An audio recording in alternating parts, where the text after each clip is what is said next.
జగ్గయ్యపేట పట్టణంలో గత కొన్ని రోజులుగా ప్రమాదకరమైన వాంతులు విరేచనాలతో డయేరియా కేసులు ఎక్కువ మంది ప్రభుత్వ హాస్పిటల్లో చేరి వైద్యం చేయించుకుంటున్నారు. జగ్గయ్యపేట పట్టణ ప్రభుత్వ హాస్పిటల్లో డయేరియా బారిన పడిన రోగులను సిపిఐ పార్టీ బృందం పరిశీలించడం జరిగింది.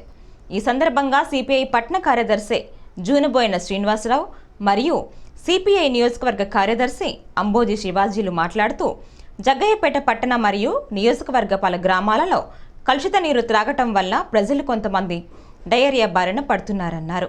ఇప్పటికే ప్రభుత్వ వైద్యశాలలో జగ్గయ్యపేట పట్టణం, బుధవాడ షేర్ మహమ్మద్పేట, వసవాయి, మక్కపేట పలు గ్రామాల ప్రజలు డయేరియా బారిన పడిన వారు వైద్యం చేయించుకుంటున్నారన్నారు.